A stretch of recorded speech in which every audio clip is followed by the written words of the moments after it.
South India shopping mall, the wedding మంత్ర, సరికొత్త wedding collection, south India shopping mall.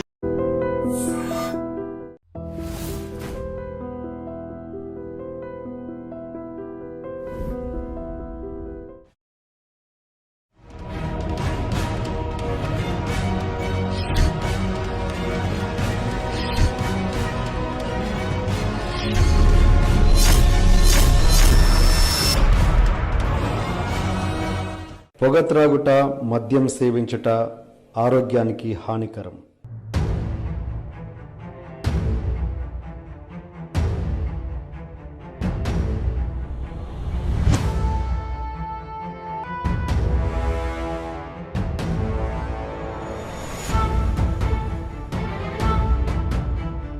Mohan Babu గారు అంటే ఒక తెలియని భయం, అసలు ఆయన కాంపౌండ్లోకి ఎందుకురా బాబు ఆయనతో అన్న ఫీలింగ్లోనే చాలామంది ఉంటుంది. నువ్వు మొన్న వచ్చావు, మరి నీకేం తెలుసు? తెలియకుండా ఏమిటి భయం? ఫ్రెండ్లీ అట్మాస్ఫియర్ క్రియేట్ చేస్తే మీకోసం అద్భుతమైన క్యారెక్టర్. ఫ్రెండ్లీ అట్మాస్ఫియర్ అంటే ఏంటో మీరే చెప్పండి. పిలిచి మందు వాళ్ళ చెప్పండి. అంటే ఒక భయం పోగొట్టడం అన్నది నేను అంటున్నాను. మీరు అన్నది ఏం చేయాలి మీరే చెప్పండి, సజెషన్ ఫాలో అవుతారు. అని మిమ్మల్ని క్లబ్కు తీసుకెళ్ళమంటారా? బాంబే తీసుకెళ్ళమంటారా? ఢిల్లీ తీసుకెళ్ళమంటారా?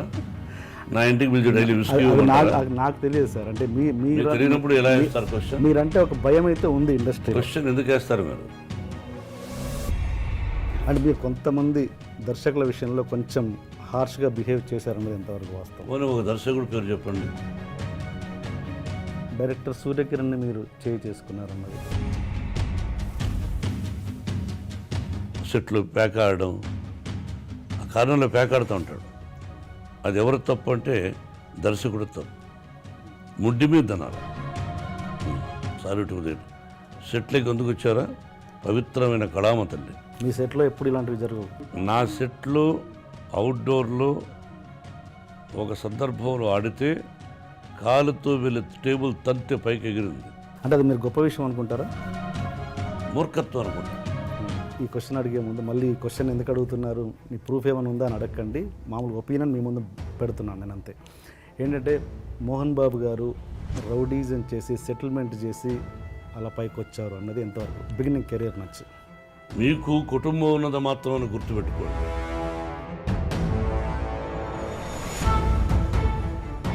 అండ్ ఇప్పుడున్న యంగ్ జనరేషన్లో మీకు నచ్చిన డైరెక్టర్, ఫలానా డైరెక్టర్తో నాకు చేయాలని ఉంది అని మీకు ఏమైనా కోరిక? నాకు ఎవరితోనూ చేయాలనే దురద లేదు. ఇతను డైరెక్షన్లో నేను చేస్తే బాగుండు అని నేను ఎందుకు అనుకోవాలి?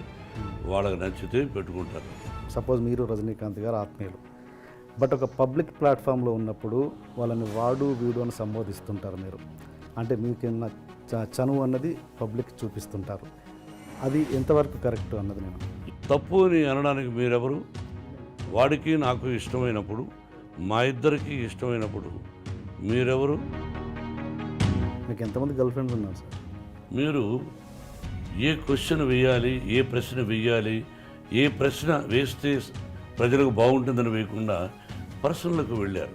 మరి మీరు మమ్మల్ని వేస్తారు, మేము మిమ్మల్ని వేయకూడదు. మీరేమైనా దేవుళ్ళ? మీరు రాజ్యసభ సభ్యుడిగా ఉన్నప్పుడు ఆ ఇంటర్వ్యూస్లలో ఇంత హార్ష్గా ఉన్నారా మీరు? జర్నలిజం అంటే కీ హోల్ జర్నలిజం చేయకూడదు. ఆ జర్నలిజంలో కూడా కొన్ని సిద్ధాంతాలు ఏం అడగచ్చు, ఏం అడగకూడదు. బట్ అవి మించి అడుగుతూ ఉంటారు. అని నేను ఇప్పుడు ఆఫ్ ద స్క్రీన్ మాట్లాడేది ఏంటంటే, మీరు ఇంతకుముందు ఒక మాట అన్నారు, అన్నారు, గుర్తుందా? అది చెప్పండి. మ్యూజిక్ విషయానికి వస్తే తమన్ చాలా మంచి మ్యూజిక్ ఇచ్చాడు. మ్యూజిక్ అద్భుతంగా ఇచ్చాడు. నేను కూర్చొని చేయించుకుంటూ ఉంటాను. కానీ ఇట్స్ ఎ ట్రబుల్సమ్ ఫెలో. ఎట్లా? దాసరి గారి నుంచి పెద్దరికం ఎవరు తీసుకుంటున్నారు, చిరంజీవి గారా మీరా?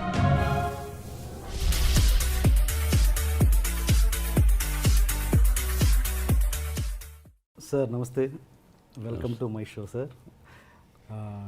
చెప్పండి సార్, ఈ ఇంటర్వ్యూ మీ వ్యక్తిగతంగా అండ్ వృత్తిపరంగా ఏదైనా ఎటువంటి ప్రశ్నలైనా అడగొచ్చా, లేకపోతే నాకేమన్నా హద్దులు ఉన్నాయా? ప్రతి మనిషికి హద్దులు ఉంటాయి. మనిషి స్వేచ్ఛా శాపగ్రస్తుడు. బర్డ్స్ లాగా మనం బిహేవ్ చేయలేం. అడుగు, నాకు ఇష్టం లేకపోతే నేను చెప్పను అని చెప్తాను. ఎస్. తప్పులేదు. నువ్వు ఒక జర్నలిస్టు, అడగాలనుకున్నావు, సినిమా రిలీజ్ ముందు సరే ఎనివే ప్రేమగా మాకు ఎక్కడో ఏదో అడుగుదాం అని లోపల ఒక ప్రేమ ఉండబట్టి వచ్చావు. I give you answer. వద్దనుకుంటే లేదని చెప్తాను, సమయం సందర్భం కాదు అని చెబుతాను. కొంచెం ఇంటర్వ్యూ కొత్తగా చేసే ప్రయత్నం చేస్తాను, మీరు ఆ ఫ్రీడమ్ నాకు ఇస్తే. ఫ్రీడమ్ ఇచ్చేసాను కాబట్టి నమ్మను.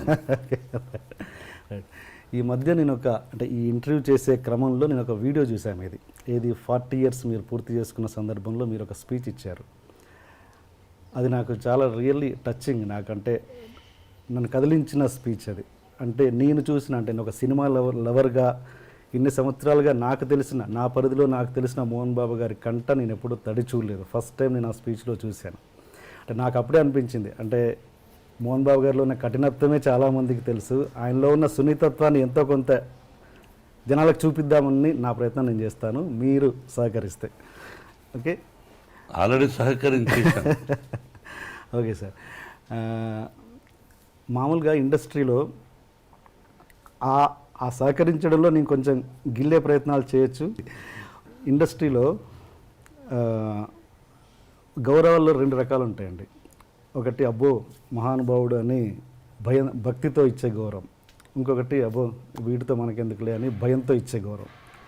ఇండస్ట్రీ మీకు ఎలాంటి గౌరవాన్ని ఇస్తుంది? మోహన్ బాబు గారికి ఎలాంటి గౌరవం ఇస్తుంది ఇండస్ట్రీ? ఎలా చెప్పగలం బ్రదర్? కనిపించిన వాళ్ళు ప్రేమగాను పలకరిస్తారు, కోపంగా పలకరించరు. ఆ కోపం వెనక ప్రేమగా చాలామంది నవ్వుతూ ఉంటారు.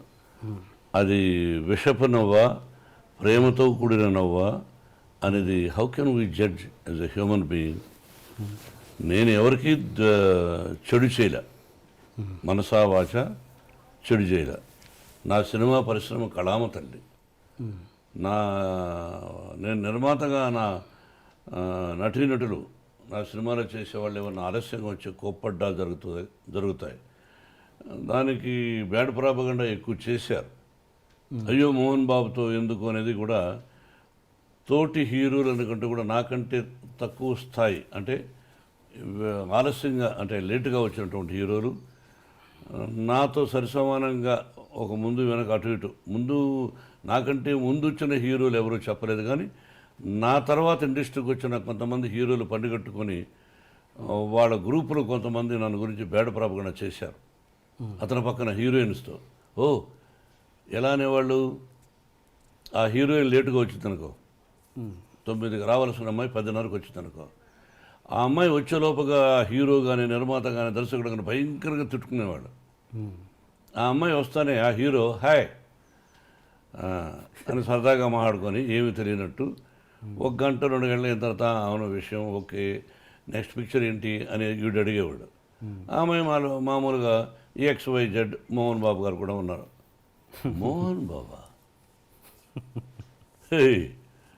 మోహన్ బాబు యాక్ట్ చేస్తుందిరా అంటే వాడేమనేవాడు, ఆ అమ్మాయి వాట్ హ్యాపెండ్ అంటుంది. ఇప్పుడు అందరికీ మనకు తెలుగు తెలిసిన ముఖాలు లేవు కదా, అందరూ అడుక్కు తింటున్నారు కదా. అందరం ఇది ఇతర నార్త్ ఇండియాకి పోయి వాళ్ళందరూ ఒకప్పుడు మన మీద పడేవాళ్ళు, ఇప్పుడు మనవాళ్ళు అక్కడ పోయి ఎర్రతోలు ఉంటే చాలు, అది యాక్టరా గేక్టరా లేదు, అందరం అలా చేస్తున్నాం. అందరిలో నేను ఒకటి అనుకో, అడుక్కు తింటున్నారు. వాళ్ళు అక్కడ ఉండే స్థానం, వాళ్ళ ఇళ్ళు కొంతమంది చూస్తే వారం రోజులు భోంచేయం వాళ్ళు ఉండే ఫ్లాట్స్. వాళ్ళకి ఇక్కడ మన నిర్మాతలు వస్తానే అక్కడి నుంచే స్పెషల్ ఫ్లైట్, అదే బిజినెస్ క్లాస్, 5 మంది 6 మంది ప్రయాణం ఒప్పుకుంటాడు. వీడు ఇక్కడికి వస్తాడు, 5 స్టార్ హోటల్, అందులో స్వీట్ రూమ్ అంటారు. ఇవన్నీ అలవాటు చేసింది ఎవర్రా అంటే నిర్మాతలు, వారితో పాటు దర్శకులు కొంతమంది. ఆ దీనిలో ప్రక్రియలో అప్పుడు ఆటోమేటిక్గా హీరోయిన్ ఏమనుకుంటుంది, ఏమడుగుతుంది, చెప్పోయా అనేవాడు. ఏం లేదు ఇక్కడ 10:30కి వచ్చినా మేము ఒప్పుకున్నాము, రేపు అక్కడ తెలుస్తుంది. ఏ what no, is a good మ్యానా బ్యాడ్ మ్యానా I won't tell, you go tomorrow, ఆయన బ్యానర్ కదా తెలుస్తుంది. ఆ అమ్మాయి ఇచ్చిన డేట్స్ని ఎగ్గొట్టినటువంటి కొంతమంది అయ్యో నాకు భయంగా ఉంది వద్దని కొంతమంది ఇండస్ట్రీ పాడైపోయింది బ్రదర్. ఎవరి వల్ల? సెక్రటరీస్. ఆ సెక్రటరీ అనేవాడు ఎక్కువ శాతం బ్రోకర్లు, ఎక్కువ శాతం బ్రోకర్లు. మా గురువు గారు కూడా అనేవాడు వాళ్ళ వల్లనే వాళ్ళు ఉన్నవి లేనివి, లేనివి ఉన్నవి ఆ లేడీ ఆర్టిస్ట్కి చెప్పి ఆ అమ్మాయిని కన్ఫ్యూజ్ చేసి చేస్తారు. వాడిని కూడా పిలిపించి ఆఫీస్కు వాడికి ఎక్స్ట్రాగా డబ్బులు ఇచ్చే నిర్మాతలు ఉన్నారు. ఆ విధంగా పాడైపోయి అలా భయపెట్టేశారు హీరోయిన్ని. అలా ఇట్లా బేడపరపకుండా తీసుకొచ్చిన వాళ్ళు ఎవరో కాదు. మన ఇంట్లో దొంగతనం ఎవరు చేస్తారు? ఇంట్లో తెలిసిన వాళ్ళే. ఇప్పుడు నేను జలపల్లిలో ఉన్నాను, సిటీలో నుంచి ఒకరోజు దొంగతనం చేస్తాడా? మన ఇంట్లో ఉన్నవాడే ఇంట్లో దొంగను ఈశ్వరుడు పట్టలేడన్నట్టుగా ఇంట్లో ఉన్నవాడు ఏ వస్తువు ఎక్కడుంది, ఏ టైంలో అమ్మగారు ఉండరు, ఏ టైంలో అయ్యగారు ఉండరు, ఏ టైంలో పిల్లలు ఉండరు, ఏ వస్తువు ఎక్కడుంది తెలుసుకొని దొంగతనం చేస్తాడు. ఆ విధంగా చెడ్డ పేరు తీసుకొచ్చింది ఎవరో కాదు, మన వాళ్ళే కొంతమంది. అయినా అవి లెక్క చేయకుండా చేసినటువంటి మంచి హీరోయిన్లు ఉన్నారు, అద్భుతమైన హీరోయిన్లు. మీ సెక్రటరీస్ ఎలా ఉన్నారు? అలాంటి ప్రాబ్లం మీరు ఫేస్ చేశారా? నేను చేసిన తప్పు ఏంటంటే 42 సంవత్సరాలు 43 సంవత్సరాల నటుడుగా సెక్రటరీ పెట్టల. నేను beginning days 1975 first picture lime లైట్లోకి వస్తున్నాను, అన్ని విలన్గా కమెడియన్ క్యారెక్టర్ ఆర్టిస్టులుగా హీరోగా పెట్టల. అంటే అది నేను చేసిన తప్పు. అంటే మీ డేట్ చూసుకోవడం ఇవన్నీ అంతా నేనే. అదే చేయరాని తప్పు. పిల్లలకు చెప్తుంటాను, నాన్న ఎవరైనా పెట్టుకుంటారా? ఏమిటంటే మీరు డబ్బులు ఇవ్వాలనుకోండి నాకు నిర్మాతగా, సెక్రటరీ అయితే వాడు పోయి అడుగుతాడు మీ ఆఫీస్కు, మామాటం లేకుండా ఏమన్నా డబ్బు ఇస్తేనే వస్తారండి ఆయన, లేదా రారండి, ఆయనకు ఇలా కావాలండి, ఆయనకు స్పెషల్ కారు కావాలండి, కడుక్కోవడానికి స్పెషల్ కారు కావాలండి, తాగడానికి ముఖం కడుక్కోవడానికి కూడా మినరల్ వాటర్ కావాలండి అని వీడు సెక్రటరీ చెప్తాడు. వాడు తిట్టుకొని ఇచ్చేవాడు. నేను డైరెక్ట్గా ఏమండి నాకు కారు అక్కర్లేదు, నాకు కారు ఉంది, నాకు పెట్రోల్ అక్కర్లేదు, నేను సిగరెట్లు తాగను, అయినా సిగరెట్ ప్యాకెట్లు వద్దు, నా భోజనం దగ్గర అయితే నా భోజనం నేనే తెచ్చుకుంటాను అంటే వాళ్ళు మనిషిని పంపించారు ప్రొడక్షన్లో. ఎక్స్ట్రాగా ఒక కారు ఇవ్వండి. అది ఎప్పుడు నేను రాజ్యసభ సభ్యుడు అయిన తర్వాత అడిగాను ఆ ఎక్స్ట్రా కారు కూడా, లేకపోతే ఒకటే కారు. మేకప్ వాళ్ళు ఎవరో ఒకరు ఇది నా దగ్గర ఉంటారు, వెళ్ళేవాళ్ళం. లేకపోతే 2 కార్లు నేను ఎందుకు తీసుకెళ్ళాలి, ఒక కారు నేను పర్సనల్గా ఏదో ఉంటుంది, మేకప్ మ్యాన్ ఉండేవాడు. ఆ తర్వాత మిగతా వాళ్ళకి కాస్ట్యూమర్ అని వీళ్ళందరూ ఉంటూ ఉంటారు. వీళ్ళంతవరకు లోపలైతే నేనే మేకప్ వేసుకెళ్ళేవాడిని ఇంట్లో లోకల్గా. కొద్ది రోజులు స్టూడియోలో వేసుకున్నాం, తర్వాత ఇలాగా.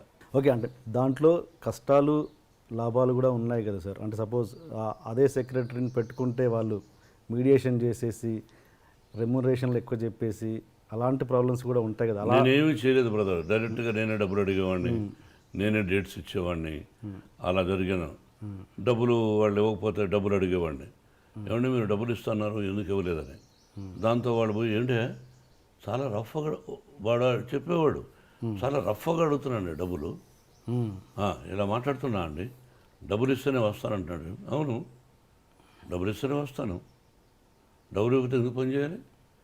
మీ ఇంట్లో వంటవాడు డబ్బు ఇవ్వకపోతే పని చేస్తారా? మీ పొలంలో డబ్బు ఇవ్వకపోతే పని చేస్తారా? మీరు కంపెనీ పెట్టుకోవడానికి మీ కంపెనీలో పనిచేసేవాళ్ళు డబ్బులు ఇవ్వకపోతే పని చేస్తారా? వాడికి భార్య బిడ్డలు ఉంటారుగా, ఎందుకు చేయాలి నీకు సేవ? నీకు మార్కెట్ ఉందనే కదా వచ్చావు, నువ్వు అనుకున్నట్టు ఇచ్చేసేయి. 1,00,000 రూపాయలు తీసుకున్నాడు అనుకో, నువ్వు 50 ఇస్తాన్నావా, 60 ఇస్తానో, 70 ఇచ్చేసేయి. అది నేను నేర్చుకున్నది పెద్ద నిర్మాతల దగ్గర నుంచి. ఓకే సార్, ఈ క్వశ్చన్ అడిగే ముందు ఒక చిన్న ప్రశ్న. మీరు మామూలుగా వాయిస్ అంటే డైలాగ్ డెలివరీలో ఒక స్పెషలైజేషన్ ఉంది మీకు, అది ఎలా? అంటే మీరు దానికోసం ఏమైనా వాయిస్ ఎక్సర్సైజ్ చేస్తారా, లేదు జస్ట్ కేవలం దేవుడిచ్చిన వరం మీ వాయిస్? నా తల్లిదండ్రుల ఆశీస్సులు, భగవంతుని ఆశీస్సులు, నటుడుగా నన్ను తీర్చిదిద్దినటువంటి మా గురువు దాసనారాయణరావు గారు డైలాగ్ చెప్పే విధానం నేర్పించారు. నేను దాన్ని మోడ్యులేషన్ నా ట్రెండ్కు తగినట్టు ప్రాక్టీస్ చేసుకున్నాను తప్ప దానికోసం ఎక్సర్సైజులు చేశాను, ఇవన్నీ అసత్యాలు. Okay okay. అంటే ఇప్పుడు ఉన్న యంగ్ జనరేషను మీలోని నటుడిని కోల్పోతున్నారన్నది అంటే మీ మీద మీ వాయిస్ మీద, మీ నటన మీద ఒక పిచ్చి వీరాభిమానిగా అడుగుతున్న ప్రశ్న ఇది, ఒక బాధ్యతతో. ఇప్పుడున్న జనరేషన్ డైరెక్టర్లు ఎవరైనా కూడా మీలోని నటుడిని తీసుకోవడానికి దూరం అవుతున్నారంటే మీరేమంటారు? అసలు వాళ్ళకి ఆ స్పేసే మీరు ఇవ్వట్లేదంటే ఏమంటారు? అది అసత్యం. వాళ్ళకి నా మీద ఇష్టం లేకపోవచ్చు, వాళ్ళ పిక్చర్లో నేను క్యారెక్టర్ లేకపోవచ్చు అన్న తప్ప వాళ్ళకి ఆ అదృష్టం లేదు నన్ను పెట్టుకునే పదాన్ని నేను అన్నాను.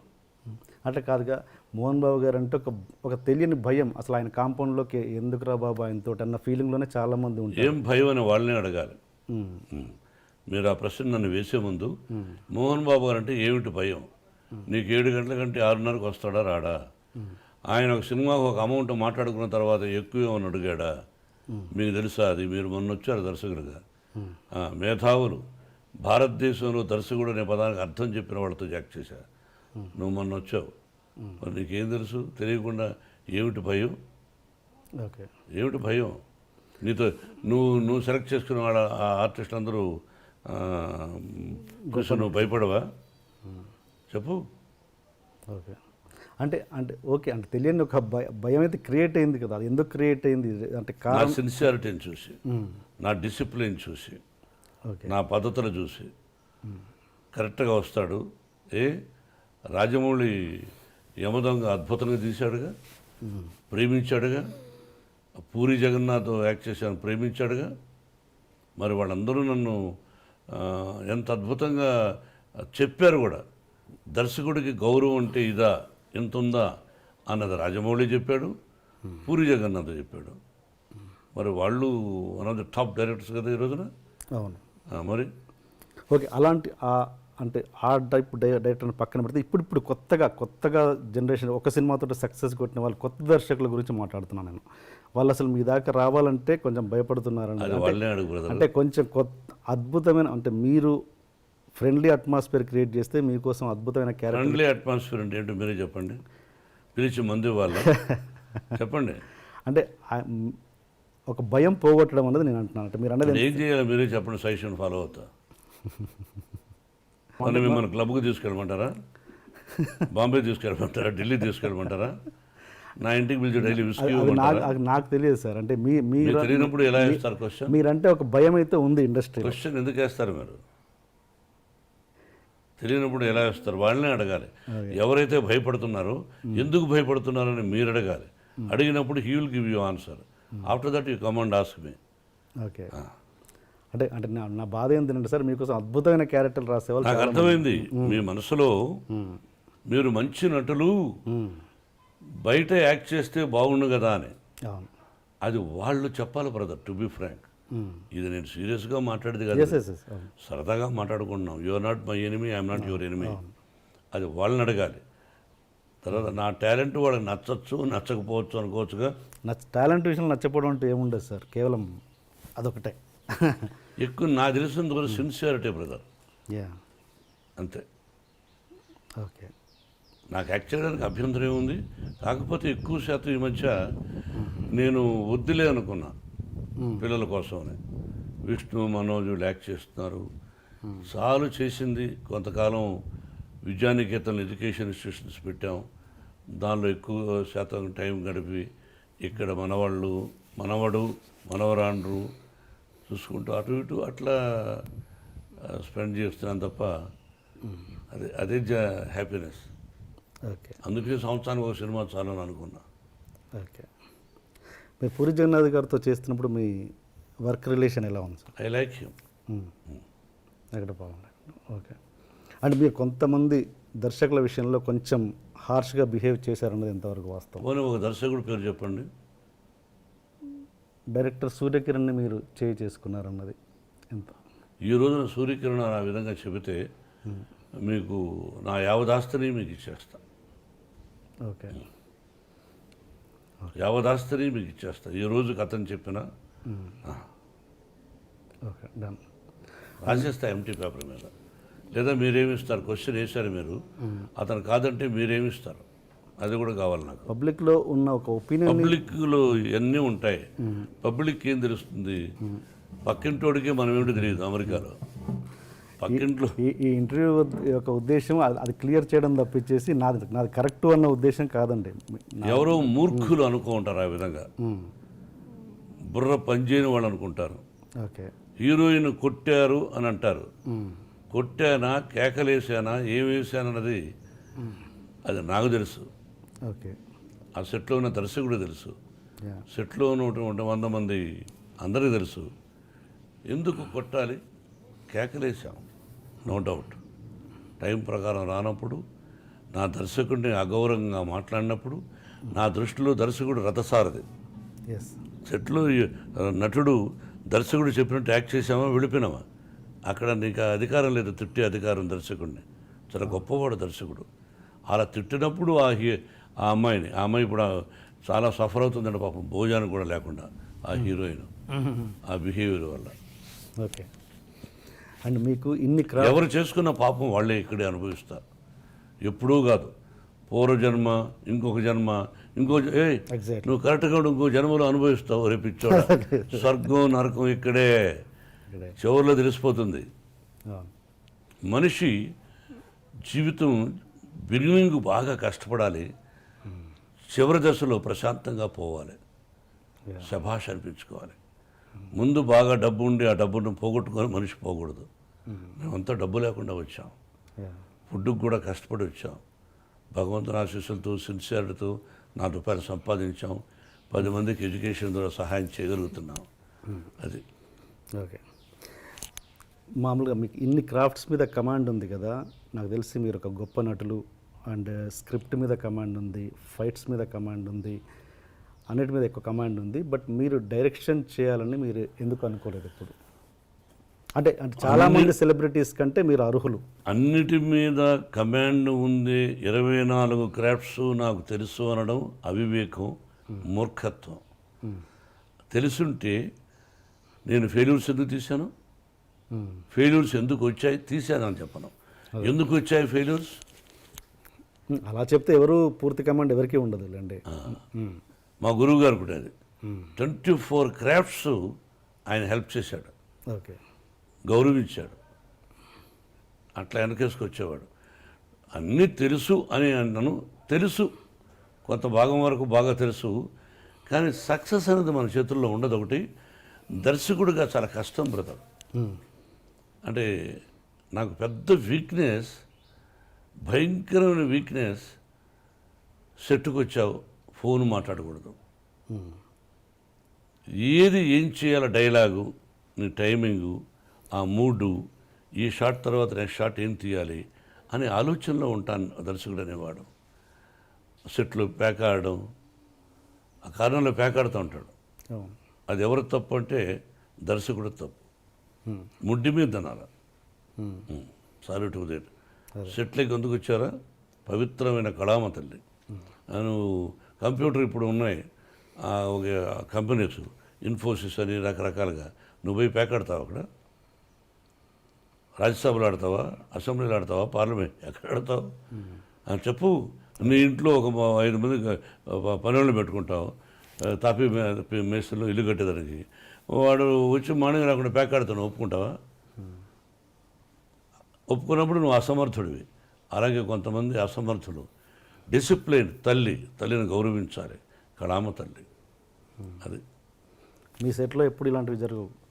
ఏది అంటే నేను ఏంటంటే సార్, మీ నా కాంపౌండ్ సెట్లో అవుట్డోర్లో ఒక సందర్భంలో ఆడితే కాలుతో వెళ్ళి టేబుల్ తంతె పైకి ఎగిరింది, టేబుల్ పక్కన వాళ్ళ మీద పడింది.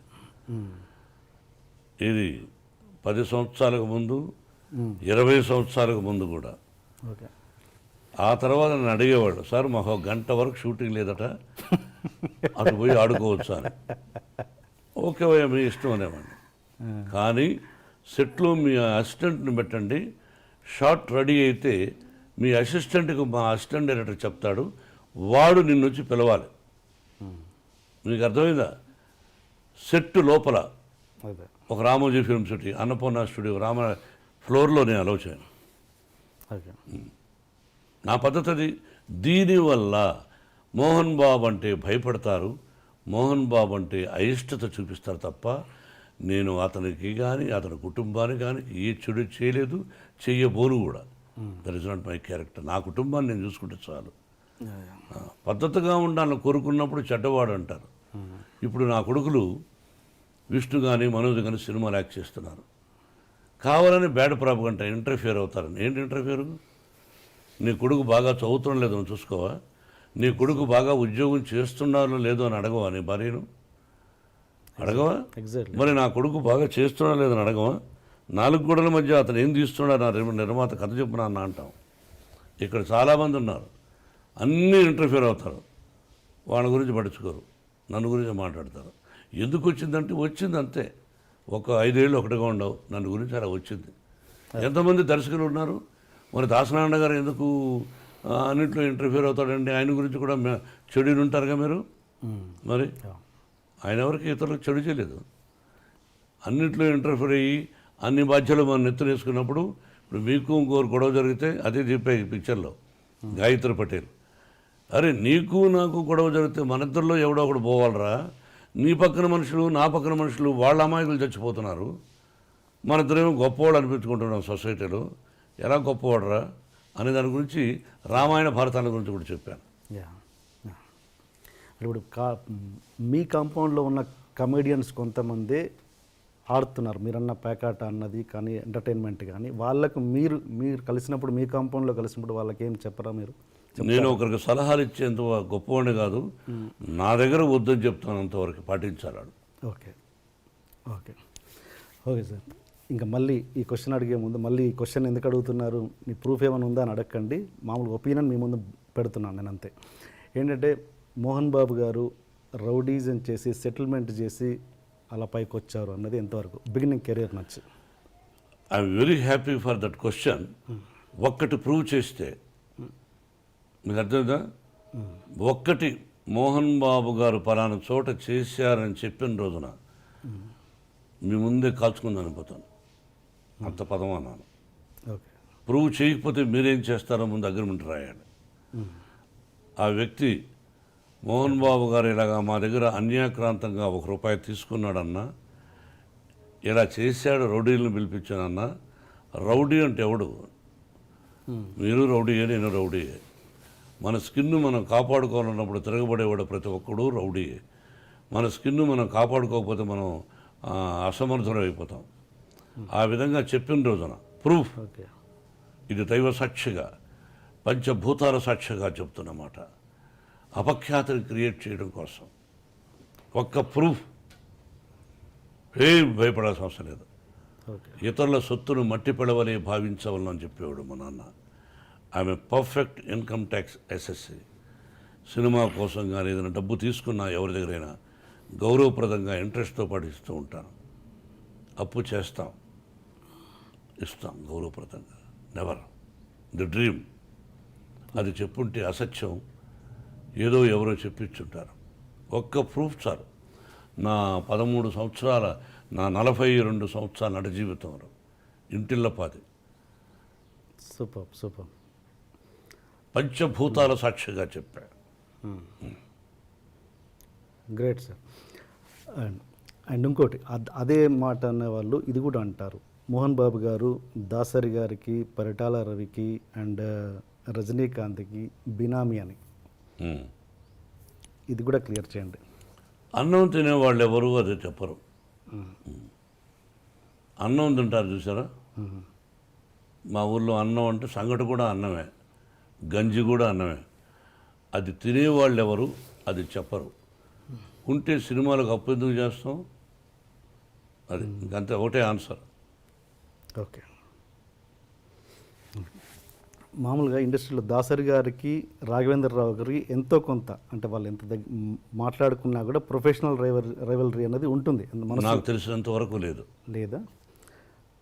అసలు ఇద్దరు ఒకరినొకరు బాగా ప్రేమించుకునేవాళ్ళు. ఛాలెంజ్ ఉండేదేమో నిన్న మనసులో ఆయన మనసులో.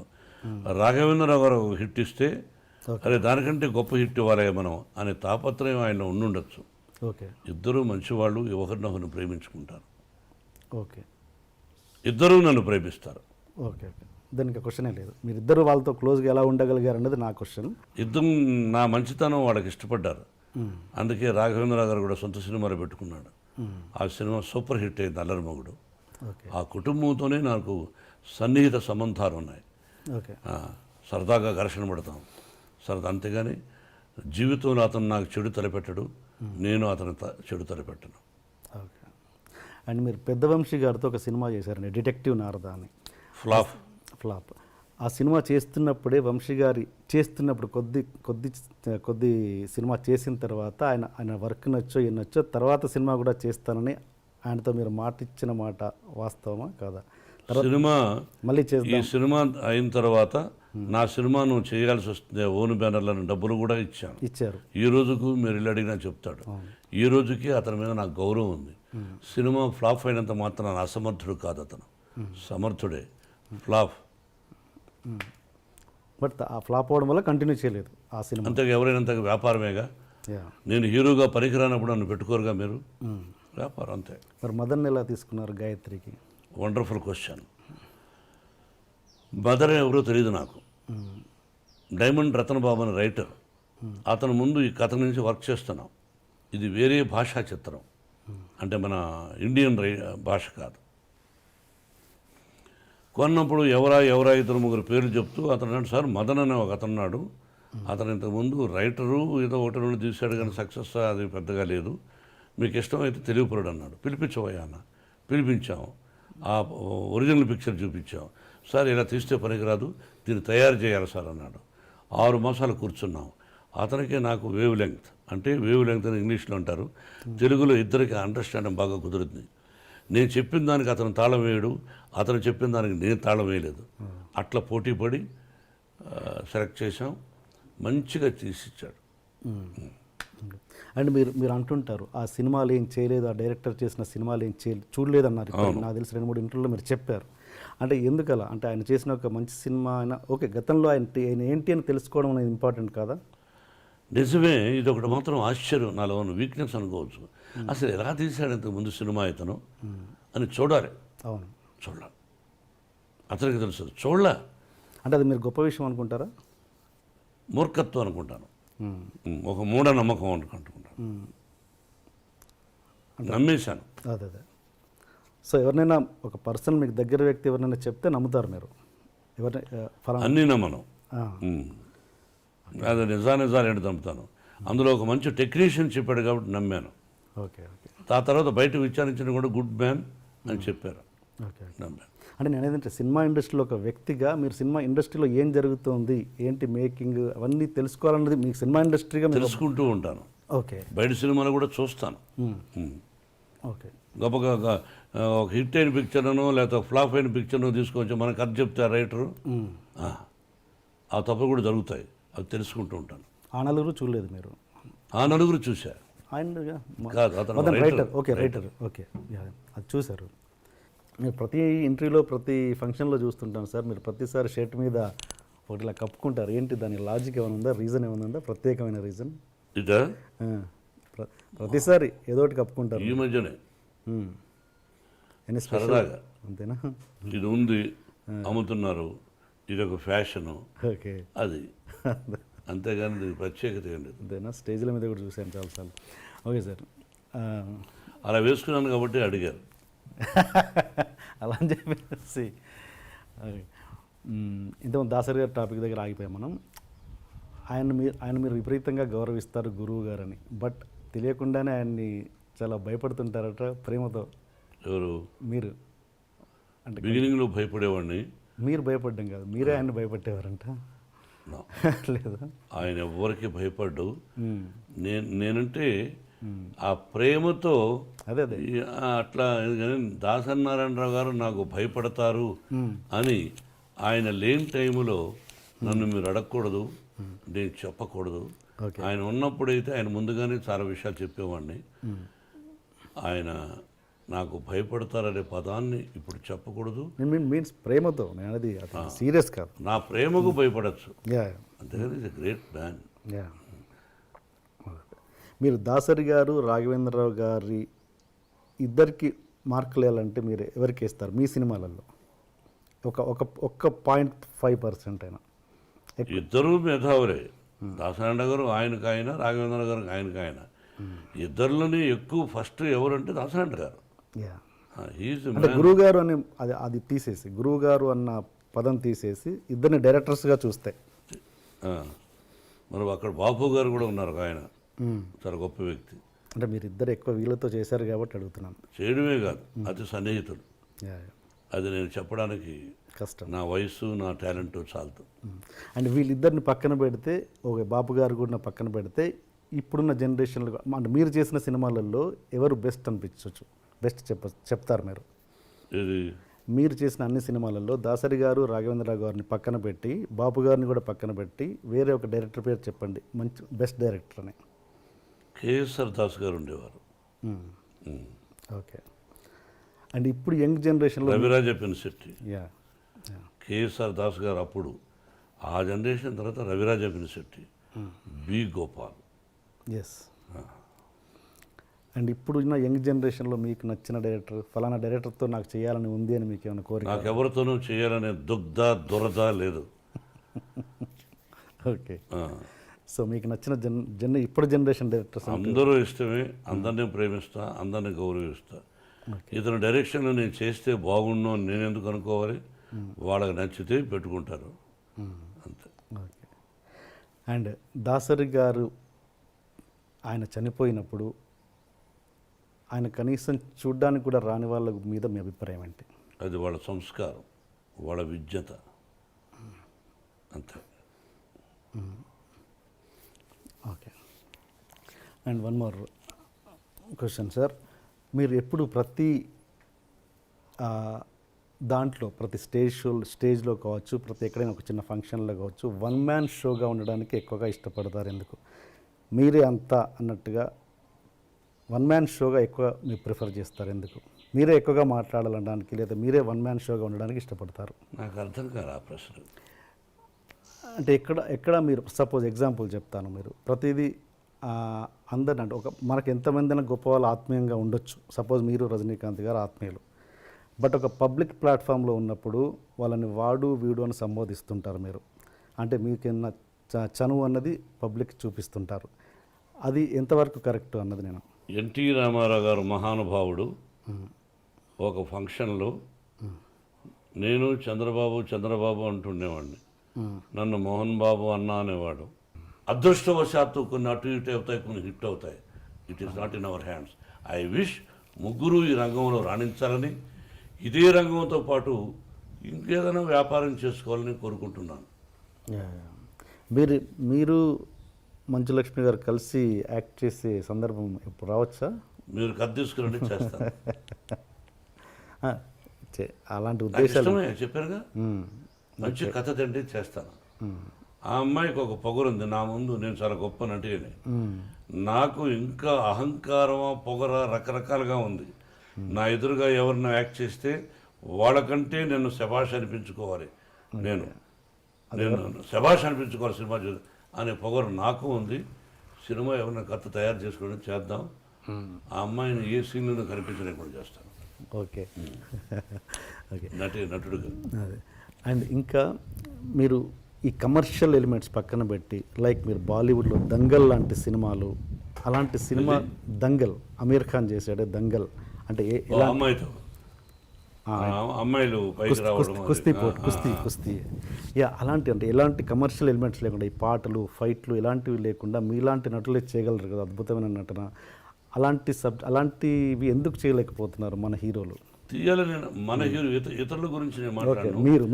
నేను తీయాలని కోరుకుంది. ఈ మధ్య నాకు 2-3 ఫెయిల్యూర్స్ వచ్చాయి, అందుకని డబ్బు పోగొట్టుకున్నాను. ఇప్పుడు ఈ సినిమా గాయత్రి హిట్ అయింది అనుకోండి, ఆ టైప్ ఆఫ్ కథ ఎవరైనా తెచ్చారనుకోండి, అది ప్రాక్టికల్. కొంతమంది ధైర్యం చేస్తారు.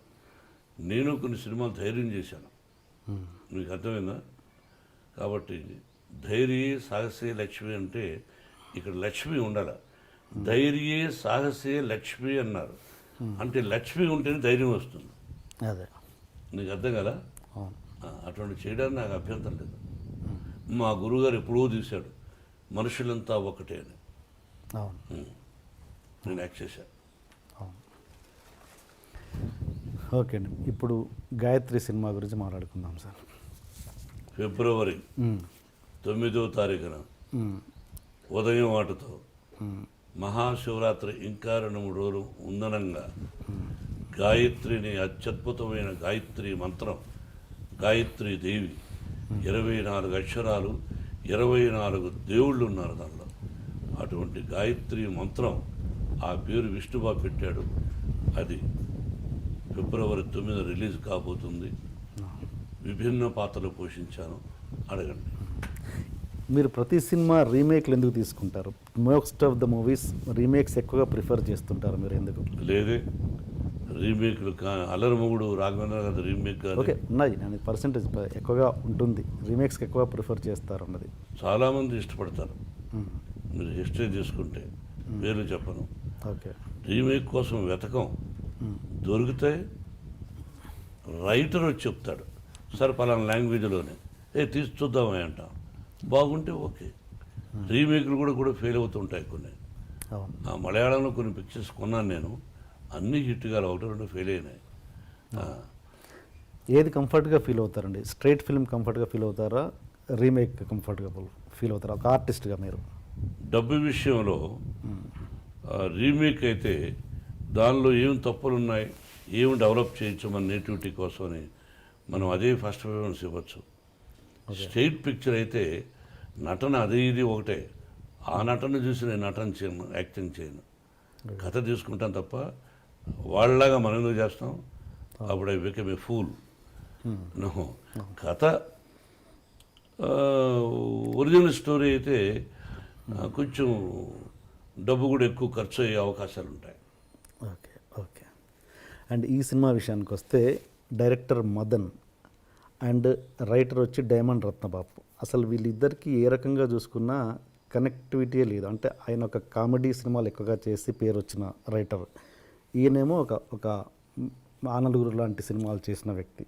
అసలు వీళ్ళిద్దరు కాంబినేషనే ఎంతవరకు కరెక్ట్ అన్నది? బ్రదర్, కామెడీ రాసిన డైలాగులు రాసే వ్యక్తి ఒక రఫ్ అండ్ టఫ్ డైలాగులు కూడా రాయగలడు. ఓకే, రఫ్ అండ్ టఫ్ డైలాగులు రాసే వ్యక్తి కామెడీ సీన్స్ రాయడం కష్టం అవుతుంది. డైమండ్ రత్నబాబు అనే వ్యక్తి దీనిలో కొంచెం టఫ్ డైలాగులు రాశారు, రామాయణం మహాభారతాల గురించి రాశారు. అలాగే కామెడీ డైలాగులు లేవు దీనిలో. ఓకే, నేను కమెడియన్ కాదు ఈ సినిమాలో, చూడండి. అలాగే పరుచూరి గోపాలకృష్ణ గారు ఈ కథకు సంబంధం లేకపోయినా నా మీద ప్రేమతో 20 సార్లు వచ్చారు, 30 సార్లు వచ్చారు, రమ్మన్నప్పుడంతా వచ్చి కథా చర్చల్లో పాల్గొని కథలో లోపాలు కూడా ఉంటే చెప్పి శ్రేయోభిలాషిగా కొన్ని పంచెస్, అసెంబ్లీ రోడ్లాగా కొన్ని పంచెస్, 1 or 2 డైలాగ్, కొన్ని డైలాగ్స్ నా అగ్రజుడు రాశాడు. అలాగే ఈ సినిమాకు సంబంధం లేని P Vasu director, one of the top director అతను. కానీ తెలుగు ఇండస్ట్రీ నుండి కూడా కొంతమంది దర్శకులు మన బ్యానర్లో పనిచేసిన వాళ్ళు పిలిపించి కథ చెప్పి దీనిలో లోపాలు చెప్పమనేవాడిని. వాళ్ళందరూ కూడా మోహన్ బాబు గారికి ఈ సినిమా హిట్ అవ్వాలి, ఎందుకు ఇంతకుముందు ఫెయిల్ అయింది, సూపర్ హిట్స్గా ఇచ్చినటువంటి హీరో, నిర్మాతగా, హీరోగా ఎందుకు ఫెయిల్ అయింది, ఏమిటి లోపం అని తర్జనలు భర్జనలు చేసి తయారు చేసిన కథ ఇది. ఓకే. నాకు తెలిసి ఈ సినిమా ఒరిజినల్ నుంచి మీరు ఏమాత్రం తీసుకోకుండా ఒక 2-3 సీన్సో 4 సీన్సో తీసుకున్నారని తెలిసింది. మిగతా సినిమా అంతా మార్చేసారు. క్యారెక్టర్స్ తీసుకున్నాం, బేస్ తీసుకున్నాం, మీదంతా మార్చారు. అయినా కూడా అది 1 కోటి రూపాయలు సినిమా అయిపోయి ఉంటుంది. నేను కూడా ఆ సినిమా చూసి ఎంత 2-3 కోట్లు అయిపోతుంది కదా అన్న, మించి అయింది. అయినా మీరు చాలా నిజాయితీగా ఆ సినిమాకి రైట్స్ కొనుక్కున్నారంట, పే నేను చేశారు. ఎప్పుడు సినిమాలు తీసినా నిజాయితీగా రేట్సుకుంటాను. దొంగతనంగా ఇప్పటి వరకు నేను సినిమాలు దొంగలించను. ఏదైనా ఇంగ్లీష్ పిక్చర్స్లో అరసీను రైటర్ చెప్పచ్చు, నేను ఎక్కువ ఇంగ్లీష్ పిక్చర్స్ చూడను. దొంగతనం చేద్దామని అనుకోను. వేరే భాష, ఇప్పుడు మీరు రైట్స్ కొనుక్కున్నారు అనుకోండి ఒక భాషలో, మీరు తీసుకున్నారని తెలిసి మీ దగ్గర మళ్ళీ మీకు తెలియకుండా నేను ముందుగానే ఆ సీన్స్ పెట్టడం, అటు ఎంగిలి కూడుతున్నాం, అటు చేయను నేను. అందులో ఇప్పుడు కథా హక్కుల చైర్మన్ కూడా నేను. మా గురువుగారు చేసేవారు, ఇప్పుడు పరుచూరి గోపాలకృష్ణ గారు, ఆ మెంబర్సు, కమిటీ సభ్యులు, ఆ రైటర్స్ అసోసియేషన్లో ఉండే వాళ్ళందరూ నన్ను ఫోన్లో అడిగి నేను ఒప్పుకున్నా. ఇప్పుడు ఇంకా మూడు బాధ్యతలు ఉన్నాయి. 10 మందిలో తల ఉంచుకోవాల్సి వస్తుంది ఆ పని చేస్తే. అంతే. కథా హక్కుల చైర్మన్ అంటే ఏంటి సార్ మీరు చేసే? ఒక కథ మీరు కొన్నారు, ఏ అనే వ్యక్తి కొన్నాడు కథ, బి అనేవాడు దొంగలించాడు, లేకపోతే బి అనేవాడు ఏ అనేవాడి కంటే కూడా ముందు ఏ అనే వ్యక్తి ఒక సినిమా రైట్స్ కొన్నాడు, బి అనే వ్యక్తి అతను ఎప్పుడూ రిజిస్టర్ చేసినాడు. అయ్యా మీరు పలానా రైట్స్ ఏదైనా కొన్నారేమో కానీ నా దగ్గర రైట్స్ ఉన్నాయంటే ఎవరికి ప్రాముఖ్యత ఇస్తాం? వాడు ఒరిజినల్ వాడు దొంగతనం లేవు కొన్నామంటే కొన్నారు, బట్ ఐ హ్యావ్ రైట్స్ అన్నప్పుడు ప్రాముఖ్యత ఎవరికి ఇస్తాము? మెయిన్ వాడికి. ఒరిజినల్ వాడు తీసినప్పుడు ఈ కొనుక్కున్న వాడు చూసి తెలియకపోవచ్చు, రైటర్కి తెలియకపోవచ్చు, కానీ వాడు కొనుక్కునేశాడు. మీకు అర్థమైంది? ఆ లాంగ్వేజ్లో రిలీజ్ అయింది, హిట్ అయింది, ఇతను దాన్ని చూసి కొనుక్కున్నాడు, ఇక్కడ తెలియక కొనుక్కున్నాడు. ఈ సమస్యలు ఉంటాయంటే దీనికి ప్రాధాన్యత ఇస్తామంటే ఆ టేబుల్ మీద కూర్చొని న్యాయం చేయాలి. చాలా కష్టతరమైపోయింది. అదొకటి. తెలిసి పలాని బి అనేవాడు రైట్స్ వాడి దగ్గర ఉన్నాయి, వాడు రిజిస్టర్ చేశాడంట అని దర్శకుడు తెలిసి, హీరో తెలిసి వాడేం చేస్తాడులే అని చేసిన కకృతి పడిన వాళ్ళు ఉన్నారు. అటువంటి వాళ్ళ కోసమే అది. మీరు ఈ బాధ్యత తీసుకున్నాక అలాంటి కేసు ఏమైనా తగిలిందా? ఇప్పటివరకు రాలా, వస్తే తోలు తీస్తానని నాకు అదొక పెద్ద సంచలనం అవుతుందనేది. మీరు గతంలో చాలా చేశారు ఇలాంటి షేడ్స్ ఉన్న క్యారెక్టర్స్. ఏది ఎం ధర్మరాజు ఎంఏ కావచ్చు, రాయలసీమ రామన్న చౌదరి, అలా. ఆ సినిమాలకి ఈ సినిమాకి ఎంటైర్లీ డిఫరెంట్ వేరియేషన్ చెప్పండి. Entirely different. రెండు విభిన్నమైన పాత్రలు. శివాజీ హీరో, ఓకే, ఇతని పేరు గాయత్రి పటేల్. ఇద్దరూ ఒక తల్లి బిడ్డలు కాదు. వీడి మీద ఎందుకు పగ? రొటీన్ పిక్చర్స్లో ఉండే పగ కాదు. ఓకే. ఈ యంగ్ శివాజీకి కూతురు, ఈ శివాజీకి ఒక కూతురు ఉంటుంది. ఈ యంగ్ శివాజీ పాత్ర విష్ణుబాబు, శ్రేయ చేశారు. ఫెంటాస్టిక్. ఒక ప్రేమ అన్నదానికి విలువ చెప్పారు. ఒక ప్రేమించినప్పుడు ఆ ప్రేమకి ఎంతో విలువ ఉంది. అమ్మ, నాన్న, తల్లిదండ్రి, అన్నదమ్ములు, అక్కాచెల్లెలు, భార్యాభర్తలు, స్నేహితులు, ఆ ప్రేమ ఎంత విలువిస్తామో అటువంటి ప్రేమతో కూడినటువంటి యంగ్ శివాజీగా విష్ణు, అతని వైఫ్గా శ్రీయ అద్భుతంగా చేశారు. ఫ్లాష్ బ్యాక్లో అది ఒకటి ఇంపార్టెంట్. అది ఏమాత్రం అది తప్పు జరిగిన పిక్చర్ డమాల్. కానీ నాకు మించి అద్భుతంగా చేశాడు ఆ సీన్స్లో యంగ్ శివాజీగా. నన్నే వేయమన్నారు దర్శకులు. వద్దు, నేను ఆల్రెడీ గాయత్రి వేస్తున్నా, మళ్ళీ అన్నీ చేయడం ఎందుకని విష్ణుతో యాక్ట్ చేయించాం. ఈ did good performance, extraordinary justice. ఇద్దరు. మనోజ్ ఏమన్నా ఫీల్ అయ్యాడా ఈ క్యారెక్టర్ని? అట్లా ఫీల్ అవ్వడు. అన్నదమ్ముల మధ్య మీరు చిచ్చు పెట్టుకుని కాదు, క్యారెక్టర్ ఒక నటుడు పనికిరాడు ఆ క్యారెక్టర్. ఓకే, అది చెప్పండి. ఓకే అండి. అండ్ మ్యూజిక్ విషయానికి వస్తే తమన్ చాలా మంచి మ్యూజిక్ ఇచ్చాడు, సాంగ్స్ చాలా బాగున్నాయి. ఈరోజే విన్నాను నేను ఆ పాటలు. ఏంటి తమన్ గురించి చెప్పండి. బ్రదర్, నా దర్శకుడు చాలా గొప్పవాడు, ట్రబుల్ లేదు. రైటర్ రతనబాబు, ట్రబుల్ లేదు. డైరెక్టర్ ఆఫ్ ఫోటోగ్రాఫర్, ట్రబుల్ లేదు. అండ్ ఫైట్ డైరెక్టర్ లేదు. స్టంట్ డైరెక్టర్ రతనబాబు, అది స్టంట్ డైరెక్టరు కనల్ కన్ను, స్టంట్ డైరెక్టర్ కనల్ కన్నను ట్రబుల్ లేదు. ఎడిటర్ వర్మ ట్రబుల్ లేదు. పనిచేసినటువంటి స్టాఫ్ ట్రబుల్ లేదు. తోటి నటినట్లు ఈ సినిమాలో పనిచేసిన ట్రబుల్ లేదు. మ్యూజిక్ అద్భుతంగా ఇచ్చాడు. నేను కూర్చొని చేయించుకుంటూ ఉంటాను. కానీ is a trouble some fellow. ఎట్లా అండి? దాదాపు నేను అతని ద్వారా 1.5 months 2 మాసాలు నష్టం కలిగింది. అయినా మళ్ళీ పిక్చర్కు ట్రబుల్ చేయకుండా ఉంటే అతను పెట్టుకునే అవకాశం రావచ్చు. అది అతని చేతుల్లో ఉంది. నేను టెక్నీషియన్స్ ప్రేమిస్తాను, గౌరవిస్తాను. ట్రబుల్ని మాత్రం భరించలేను. నా భార్యాబిడ్డలు ట్రబుల్ ఇచ్చినా నా శరీరం ఒప్పుకోదు. Trouble some fellow. బట్ ఓవరాల్గా మ్యూజిక్ ఇచ్చాడు బాగా, అందుకని ఆ కోపం పోయింది. ఓకే. అంటే మీలాంటి నటుని దగ్గరే అలా చేశారంటే మరి అంటే ఏంటి ప్రాబ్లం అంటే నాకు అర్థం కాలేదు. అతను మామూలుగా అతని క్యారెక్టర్ అయి ఉండొచ్చుగా. ఓకే, సరే సార్. మీరు మామూలుగా జేసుదాస్ గారితో ప్రతి సినిమాలో పాట పాడిస్తారు. ఈ సినిమాలో కూడా ప్రయత్నం చేశాను. అదే వాయిస్ లాంటిది ఇంకో పాడారు. మనోజ్ కాదు వేరే, బట్ ఆయన కోసం ట్రై చేశాను. ఆయన లండన్లో ఉండిపోయారు. బట్ మీరు చూస్తే జేసుదాస్ గారిని పాడినట్టు అదే అనుకున్నాను. నాకు ఇష్టం అతను. బాలసుబ్రహ్మణ్యం అన్నా ఇష్టం, నాకు మను అన్నా ఇష్టం. మనోడు మంచి గాయకులు ఉన్నారు. అండ్ ఇంకోటి సార్, మోహన్ బాబు గారి ఫ్యాన్స్ నాకు తెలిసి మీ సక్సెస్లో అంటే సక్సెస్ అంటే మీరు సక్సెస్ ఇచ్చేప్పటి వరకు యూత్ వాళ్ళు అప్పటి వరకు చూస్తూ ఉన్నారు. ఇప్పుడు వాళ్ళు పెద్దోళ్ళు అయిపోయారు, వాళ్ళకి పిల్లలు ఉన్నారు. ఆ ఫ్యాన్స్ ఏజ్ కూడా పెరిగిపోయింది. ఇప్పుడున్న యూత్ ఏ అర్జున్ రెడ్డి లాంటి సినిమాలు చూసే యూత్ మీ సినిమాలకు ఎందుకు రావాలి? ఏం ఆశించి రావాలి? ఇంకొక హీరోయిన్ గురించి నేను మాట్లాడను, కొన్ని ఉచ్చరించాను. ఒకరి సినిమాలు నాకు అనవసరం. యంగర్ జనరేషన్కి నేను చెప్పదలుచుకుంది ఏంటంటే, వాళ్ళు కూడా ఏజ్ అవుతుంది. యంగర్ జనరేషన్కి ఒక ప్రియురాలు ఒక అమ్మాయిని ప్రేమిస్తే ఆ అమ్మాయిని వీడిని ఎలా మార్చింది, వీడిలో మంచి ఏంటి చెడ్డేంటి.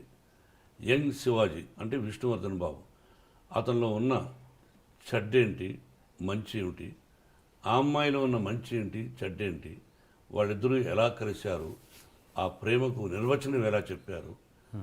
ఒక పాట అయితే మీరు ఆల్రెడీ వినుంటారు.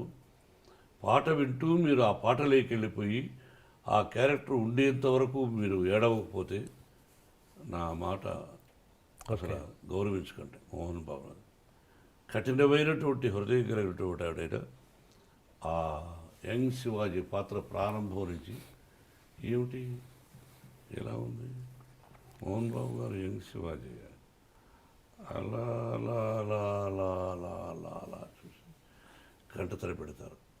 ఓకే, ఒక యంగ్ శివాజీ. ఇది యంగర్ జనరేషన్కి ఉంది. తర్వాత అదే యంగర్ జనరేషన్కి ఐటమ్ సాంగ్ అంటూ ఉంటారు. ఐటమ్ సాంగ్ అంటే తెలుగు పదం నాకు అర్థం కాల. అలాగే పటేల్కు ఈ యంగర్ జనరేషన్ నచ్చే ఐటమ్ సాంగ్ ఐటమ్ అన్నదాన్ని అటువంటి ఒక సాంగ్ అన్నది ఈ విధంగా కూడా చూపించచ్చా? ఐటమ్ సాంగ్ లాగా ముందులు ఒప్పుకోవడాలు వెనకాల ఒప్పుకోవడాలు పైన ఒప్పుకోవడాలు కాదు, ఈ టైప్ ఒక కావ్యంగా కూడా తీయచ్చా? నవరసాల్లాగా ఉన్నాయి ఒక ఆ ఇద్దరు అమ్మాయిలు చేసింది. ఈ గాయత్రి పటేల్ అనేవాడు ఎంజాయ్ చేస్తూ సరస్సుకు రాదోరా టైప్ ఆ టైప్ ఈ మధ్య దాదాపు 20 సంవత్సరాలు అంత బ్యూటిఫుల్ సాంగ్. ఓకే, తర్వాత మీరు అన్నారు ఫైట్స్ అన్నది యంగర్ జనరేషన్ ఇష్టపడతారని. ఓకే, ఫైట్స్ 20 సంవత్సరాలు 18 సంవత్సరాలకు ముందు ఎలా చేశానో దానికి మించి చేశాను. నాకు shoulder pain, knee pain, neck pain. I did it. You see that tomorrow 9th. Okay. ఎవరండి fight master? Colonel. Okay, okay. And ఇలాంటి సినిమా చూస్తుంటే మాకు రవిరాజ పినిశెట్టి గారు గుర్తొచ్చారు. ఈ సినిమా చూస్తుంటే ఓహో రవిరాజ పినిశెట్టి గారి డైరెక్షన్ అన్న విధంగా ఉంది. అంటే మీరు గతంలో ఆయనతో ఇలాంటి సినిమాలు చాలా చేశారు. ఈ సినిమాకు ఆయన అనుకున్నారా ఎప్పుడైనా? లేదు, వాడు ఒక మంచి డైరెక్టర్. రవిరాజ పినిశెట్టి మంచి డైరెక్టర్. అవును, మంచి కథ అనుకుంటే వాడిని పెట్టుకోవడానికి నాకు ఎప్పుడూ అభ్యంతరం లేదు. నాతో చేయడానికి అతనికి అభ్యంతరం లేదు. అలాగే బి గోపాల్ కూడా మంచి దర్శకులు. ఓకే. ఈ సినిమా వాళ్ళకి ఇద్దామని మీకు అనిపించలేదు ఎప్పుడు? లేదు. ఓకే, డైలాగ్ ఇది చెప్తా అన్నట్టు గుర్తున్నాను. అంటే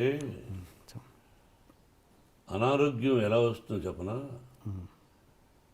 అలవాట్ల వల్ల కాదు, మనిషిగా చూడని రోజున అనారోగ్యం వస్తుంది. మీకు అర్థమైందా? అర్థం. అలాగే వ్యక్తిత్వం కోల్పోయాడు కూడా మనిషి, వాడు మనిషి కాదు. వ్యక్తిత్వం కోల్పోయినప్పుడు వాడు మనిషే కాదు. మనిషి వ్యక్తిత్వాన్ని కోల్పోకూడదు. తర్వాత సినిమా విజయవంతం వేరు, రాజకీయం వేరు. నేను ఎప్పుడు చెప్తుంటా, కొంతమంది విని ఏంట్రా పాత డైలాగ్ అనుకోవచ్చు. రాజకీయం రాజుల నవనడుల్లో ప్రవహిస్తూ ఉంటుంది. రాజనీతి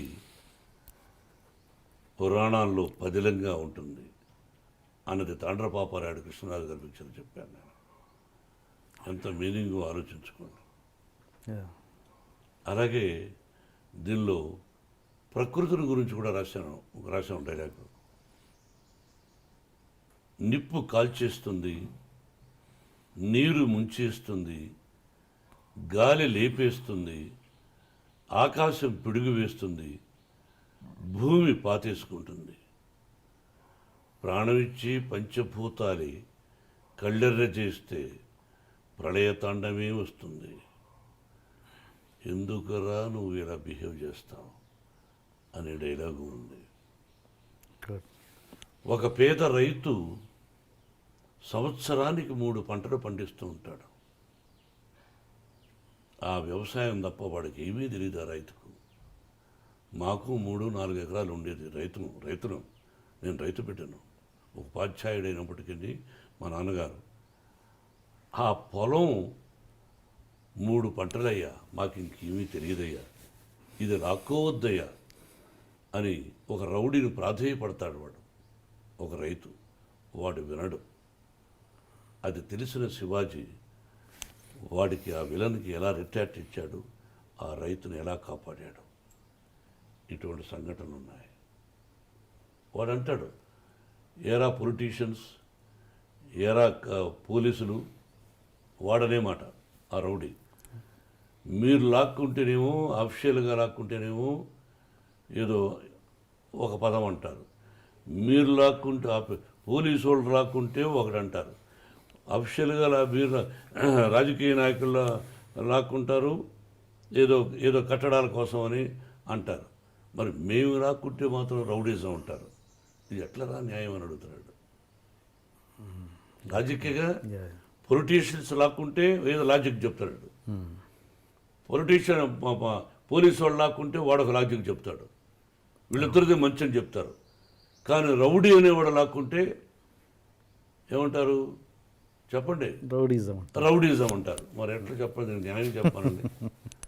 ధర్మరాజు వస్తాడా, సత్యహరిశ్చంద్రుడు వస్తాడా, లేకపోతే కలియుగంలో శ్రీకృష్ణుడు వస్తాడా, ఎవరు వస్తాడా?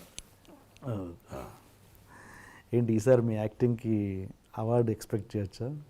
జీవితంలో ఎప్పుడు అవార్డు ఎక్స్పెక్ట్ చేయలేదు బ్రదర్. నేను ఎక్స్పెక్ట్ చేసేది సినిమా తీసినప్పుడు మా డబ్బు కొంత ఉంటుంది, అప్పు చేసి కొంత తీసుకుంటాం. నా డబ్బు రావాలి అంటే టోటల్గా సినిమాకు పెట్టిన డబ్బు రావాలి, దానికి ఇంట్రెస్ట్ రావాలి, నాకు పేరు ప్రఖ్యాతులు రావాలి, లాభము రావాలి. వచ్చిన లాభంలో 10 మందికి సహాయం చేయాలని కోరిక ఉన్నవాడిని. లాభము రాక, ఇంట్రెస్టు రాక, వడ్డీ రాక అసలు పోయిన క్షణాలు కూడా ఉన్నాయి. అందుకే నిర్మాత చాలా చాలా కష్టతరమైనటువంటిది. అందుకే మీకు మీ టీవీ ద్వారా ఒక రిక్వెస్ట్ చేస్తున్నాను. కొంతమందిని అవేవో పెడతా ఉంటారే రేటింగ్లని, సినిమా చూస్తూ ఫుల్గా చూడకుండానే సీన్కు రేటింగ్లు పెడుతుంటారు. వాటిని నమ్మి కొంతమంది సినిమాకి వెళ్తారు. మేమంతా సినిమా పరిశ్రమకు వచ్చినప్పుడు, మాకంటే ముందు మహానుభావులు వచ్చినప్పుడు, అల్లుడు గారు, అసెంబ్లీ రౌడీ గారు పెళ్ళాం, ఆ టైంలో కానీ ఏ రేటింగ్లు లేకుండా సినిమాలు చూశారు. బాగుంటే బాగుందన్నారు, ఫెయిల్ అయితే ఫెయిల్, సినిమా బాగోలేదన్నారు. అలా డిసైడ్ చేయండి. సినిమా చూడండి, నచ్చలేదా రే ఫ్లాప్ రానండి, నచ్చిందా ఒరే బాగుందిరా, ఫస్ట్ హాఫ్ ఎలా ఉందిరా, సెకండ్ హాఫ్ ఎలా ఉందిరా అని చెప్పండి. ఇంట్లో కూర్చొని ల్యాప్టాప్ చూసి రేటింగ్ ఇచ్చారని చెప్పి సినిమా చూడకపోతే అది నీ దురదృష్టం. రేటింగ్ ఇచ్చిన వాడు ఎవరి అభిమాని, ఎవరికి తత్తు, ఎవరికి జాకీ, ఎవరికి జోకర్, ఎవడి జోబిలో మనిషి అనేది ఆలోచించుకోవాలి. ప్రకృతి, బాబా లేకపోతే ఈశ్వరుడా, అందరూ చూస్తున్నారు. పాపం, నీకు భార్య బిడ్డలు అందరూ ఉంటారు.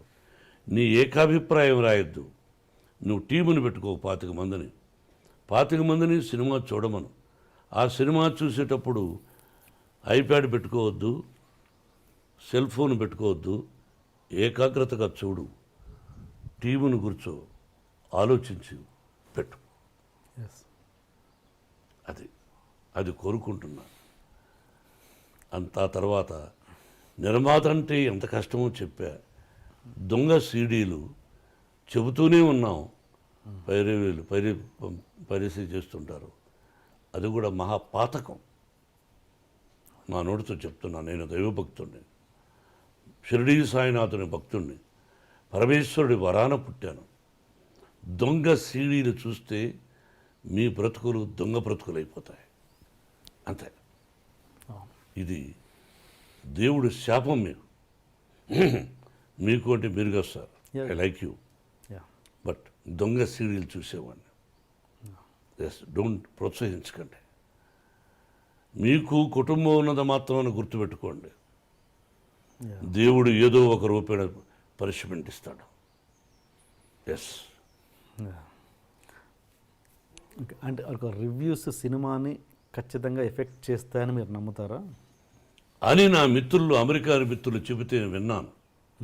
అయినా బాగున్నప్పుడు ఎంతమంది చెప్పినా ఫస్ట్ షో చూసి వచ్చేసి సూపర్ ఫ్లాప్ రా అన్నా చూసేవాడు చూస్తారు. అలా చూశారు కూడా, అలా అభినందించారు కూడా. సినిమా నిర్మాత బాగుండాలి, పరిశ్రమ బాగుండాలి, అన్నీ బాగుంటే ఒక డిస్ట్రిబ్యూటర్ బాగుంటాడు, ఒక థియేటర్ ఓనర్ బాగుంటాడు, ఎగ్జిబిటర్ బాగుంటారు, అందరూ బాగుంటారు, అందరికీ ఉద్యోగాలు వస్తుంటాయి. కంప్యూటర్ చదివినోడు కూడా ఉద్యోగాలు వస్తాయి. అది సినిమా రంగాన్ని ప్రోత్సహించాలి. ఇది నా కోరిక. ఓకే, ఫైనల్ మీరు అడిగింది ఈ సినిమాకి ఈసారి ఖచ్చితంగా అవార్డు మోహన్ బాబు గారికి వస్తుంది. ఎప్పుడు అవార్డును ఊహించలా, చెప్పానుగా ఏం కావాలన్నది. అండ్ ఇంకొకటి, ఇప్పుడు అవార్డ్స్ అనేవి డివైడ్ అయ్యాయి తెలంగాణ ఆంధ్రాకి, అది ఎంతవరకు కరెక్ట్? 2 రాష్ట్రాలు విడిపోయినప్పుడు 2 రాష్ట్రాల ముఖ్యమంత్రులు అలా డివైడ్గా పెట్టుకోవడంలో తప్పు లేదు, తప్పే కాదది. తెలంగాణ రాష్ట్రానికి ఒక అవార్డు అని, వాళ్ళకు ఒక సింబల్ అని, ఆంధ్ర రాష్ట్రానికి ఒక సింబల్ అని అలా పెట్టుకొని చేసుకుంటే అది తప్పు కాదు. బట్ ఇందులో తెలంగాణ వాళ్ళే ఉండాలనా, ఇందులో ఆంధ్ర వాళ్ళే ఉండాలనా, లేదా మొత్తం కలకి డివైడ్ చేసి ఇస్తారని? అది వాళ్ళ ఇష్టం, అది ముఖ్యమంత్రుల ఇష్టం. అది మిక్స్డ్ చేసినప్పుడు 2 ఎందుకు అన్నది అది ముఖ్యమంత్రులను అడగాలి అలా జరిగినప్పుడు. Okay sir. And Chandrababu Naidu గారి నుంచి ఒక కొత్త విషయం తెలిసింది. మీరు ఒక ఫంక్షన్లో ఏదో చంద్రబాబు నాయుడు గారితో డాన్స్ చేయించారంట, అది ఇప్పటికీ వీడియో ఎక్కడా లీక్ లేదు, చేయించారా? అది ఎవరిదో నిశ్చయితాంబరం. అప్పుడు అందరూ డ్యాన్స్ చేస్తున్నారు, ఎవరిదని గుర్తులే. అన్నయ్య గారి కుటుంబంలోనే చంద్రబాబు దూరం నిలబడి చంద్రబాబు రా అని చెప్పి పిలిచి మైక్లో వచ్చి డ్యాన్స్ చేయవా అని చెప్పి చేయించాను. అది మీ దగ్గర ఉందా వీడియో? నా దగ్గర లేదు. ఓకే, ఒకవేళ ఉన్నా నేను అది ప్రదర్శించకూడదు, నా దగ్గర లేదు. ఓకే. అండ్ ఇంకొకటి సార్, మీరు ఇంత గొప్ప వ్యక్తిత్వం ఉండి అక్కడక్కడ మీరు ఒక ఇంటర్వ్యూస్లలో కావచ్చు, పబ్లిక్లలో కొంచెం తక్కువ విధంగా ఇదవుతారు. ఏంటంటే ఒక ఎగ్జాంపుల్, సపోజ్ మొన్న ఏదో షో చూశాను, దాంట్లో కీరవాణి గారిని యమదొంగ ప్రమోషన్లో మీరు నా భోజనానికి పిలవలేదు అని చెప్పేసి చిన్న చిన్న విషయాలకు మీరు అలుగుతుంటారు. ఎందుకు భోజనానికి పిలవలేదు అని కీరవాణి గారిని, కోదండరామరెడ్డి గారిని ఒక షోలో మీరు తర్వాత సక్సెస్లో నన్ను పిలవలేదు, సరస్సు ఉండాలండి. ఒక పద్యం కూడా ఉంది, నేను మర్చిపోయినది, చెప్పండి. నాకు గుర్తులేదు. భాషలో నేను అంతే శివాజీ గారి దగ్గర పెద్ద వాళ్ళ దగ్గర నేర్చుకున్నా. సభలో మాట్లాడుతున్నప్పుడు చలోక్తులు కూడా ఉండాలి. ఓకే, చలోక్తులు లేకపోతే సభ కాదు. మీరు ఎన్ని అడిగారు, నవ్వుతూ కొన్ని, సీరియస్ కొన్ని, అవన్నీ సరస్సం ఉండాలి. ఓకే, అది మీ ఉద్దేశం. ఒక మంచి బ్యూటిఫుల్ పాట పద్యం ఉంది, బుధవర్గం అదేదో ఉంది, అదేదో ఉంది. బుధవర్గము లేని పురంబు భక్తి విశ్వాసములు లేని భార్య, గుణవంతుడుగాని కుమారుడన్, సతభ్యాసము లేని విద్య, పరిహాసమన శుభప్రసంగమన్. నేను ముందు వెనకల తప్పులు చెప్పుండొచ్చు కానీ పరిహాసమన శుభప్రసంగమన్. పరిహాసంలో మాట్లాడమన్నాడు, ప్రసంగంలో కూడా పరిహాసం వాడమన్నాడు. ఓకే. ఇవన్నీ మన పెద్దలు నేర్పించారు, ఇవన్నీ ఉండాలి అట్లాంటివన్నీ. సో అంతే. Okay sir, one final question. Dasari గారి నుంచి పెద్దరికం ఇండస్ట్రీ నుంచి పెద్దరికం ఎవరు తీసుకుంటున్నారు, చిరంజీవి గారా మీరా? అది నాకు తెలియదు. పెద్దరికం అంటే ఏంటి మీ దృష్టిలో? ఇండస్ట్రీ ఇప్పుడు కష్టాలు చెప్పుకోవడానికి ఎవరు పెద్ద దిక్కు లేరు. ఎవరి కష్టాలు వాళ్ళకి ఇష్టం వచ్చిన వాళ్ళు చెప్పుకోవచ్చు, వాళ్ళ వల్ల అయితే తీరుస్తారు. మీ లైఫ్ ఫిలాసఫీ ఏంటి సార్? అందరూ బాగుండాలని కోరుకుంటాను. నా ఇంటి చుట్టూరు ఉండేవాళ్ళు బ్రహ్మాండంగా ఉండాలి, వాళ్లకు భగవంతుని ఆశీస్సులు కావాలి, వాళ్ళకంటే నేను ఎక్కువ సంపాదించాలి అని కోరుకుంటా. వాళ్ళు బాగుండకూడదని నేను డ్రీమ్లో కూడా అనుకోను. నేను కానీ, నా భార్య బిడ్డలు కానీ, నాకు తెలిసినంతవరకు నా ఆత్మీయులు కానీ, నాకు మంచి స్నేహితులు ఉన్నారు కొంతమంది. ఓకే. సినిమా పరిశ్రమలు లేరు, బట్ నేను బాగుండాలని కోరుకుంటాను. అందరూ బాగుండాలి, అందరికీ ఆశీర్వచనం పలకాల భగవంతుని కోరుకుంటాను. Thank you. I'm very happy brother, I'm very happy. మీరు అంటే తెలియని క్వశ్చన్స్ ఒకటో రెండో వేసినా గాలి కబుర్లు అంటాం, అదేదో ఒకటో రెండో తప్ప మిగతా టోటల్గా బాగా అడిగారు. Really appreciate. మళ్ళీ మళ్ళీ కలుద్దాం. ఈసారి రాజకీయంగా అడుగు, దిమ్మ తిరిగే నిజాలు చెప్తాను, అటువంటివన్నీ మాట్లాడుకుందాం. ఇది సమయం సందర్భం కాదు, ఇది నా సినిమాకు సంబంధించింది కాబట్టి, గాయత్రి సినిమాకు సంబంధించింది కాబట్టి, గాయత్రి ఈ సినిమా చూసి పర్సనల్గా నేను మీకు ఫోన్లో అందుబాటు కాకపోతే మీరు మెసేజ్ పెట్టండి, నేను మళ్ళీ రిప్లై ఇస్తాను మీకు. Thank you sir. Thank you so thank you much. Very much.